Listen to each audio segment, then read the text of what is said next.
नमस्कार, मी Rajratna Jondhale. Top news मराठीमध्ये आपलं स्वागत. कृषी क्षेत्राचा विकास दर 4% घसरून 1.8% खाली येत असल्यामुळे यावेळी कृषी क्षेत्राची घसरण थांबवण्यासाठी ठोस उपाययोजना केल्या जातील अशी अपेक्षा शेतकरी बाळगून होते.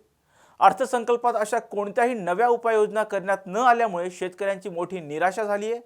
त्याचबरोबर हा अर्थसंकल्प शेतकरी, ग्रामीण विभाग आणि बेरोजगार तरुणांची घोर उपेक्षा करणार आहे असा आरोप अखिल भारतीय किसान सभेचे राष्ट्रीय सहसचिव डॉक्टर अजित नवले यांनी केला आहे. कृषी क्षेत्राचा विकास दर 4%वरून घसरून 1.8% खाली येत असल्यामुळे यावेळच्या अर्थसंकल्पामध्ये शेतीसाठी ठोस नव्या उपाययोजना, नव्या योजना आणि त्याचबरोबर आर्थिक अशा प्रकारची तरतूद केली जाईल अशा अपेक्षा आम्ही सर्वजण बाळगून होतो. मात्र मांडण्यात आलेल्या अर्थसंकल्पामध्ये शेतीसाठी कोणतीही नवी योजना आणण्यात आली नाही. ठोस अशा प्रकारचं आर्थिक तरतूद सुद्धा योजनांसाठी करण्यात आली नाही. त्यामुळे ग्रामीण विभाग, शेतकरी आणि ग्रामीण बेरोजगार तरुणांची मोठी निराशा झालेली आहे. सरकारच्या धोरणामुळे सातत्यानं शेतीचं संकट वाढतंय. शेतकऱ्यांच्या, शेतमजुरांच्या आणि ग्रामीण भागामध्ये बेरोजगार तरुणांच्या आत्महत्या मोठ्या प्रमाणात वाढत आहेत. ग्रामीण बकालता मोठ्या प्रमाणात वाढते आहे. या पार्श्वभूमीवर शेतीमालाला रास्त दर देण्यासाठी ठोस आर्थिक तरतूद असलेली योजना, ऑपरेशन ग्रीन अंतर्गत टोमॅटो, कांदा आणि नाशवंत पिकासाठी सुद्धा चांगला भाव मिळेल यासाठीच्या उपाययोजना, शेतकऱ्यांना वीज, पाणी, पायाभूत सुविधा, गोदामे याच्यासाठी ठोस आर्थिक तरतूद याच्या अपेक्षा आम्ही बाळगून होतो. नैसर्गिक आपत्ती आणि दुष्काळामध्ये सुद्धा शेतकऱ्यांना ठोस मदत यावेळी केली जाईल अशी आमची अपेक्षा होती.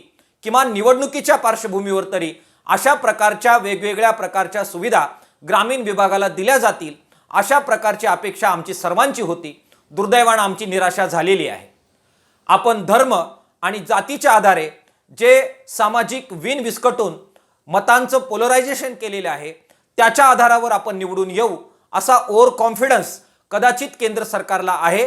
त्यामुळे शेतकरी, शेतमजूर आणि ग्रामीण तरुणांना दिलासा देण्याची कोणतीही तस्ती घेण्याची गरज नाही अशा संकल्पापर्यंत कदाचित नरेंद्र मोदी साहेबांचं सरकार पोहोचलंय.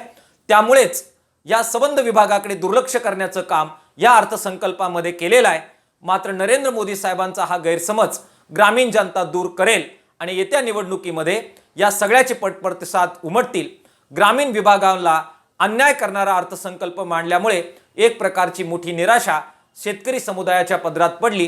त्याचं दुःख आम्हा सर्वांना होत आहे. Come on guys, hurry up. अरे सुन ना, एक ब्रेक ले लेते हैं. Guys, I'm telling you, तुम लोगों को सही से ट्रैकिंग नहीं आता. But that's okay, you can learn. रोज का ढक्कन देना. ये रेड वाला है, सही वाला देना. अबे ढक्कन, पहले तो सही पानी पीना.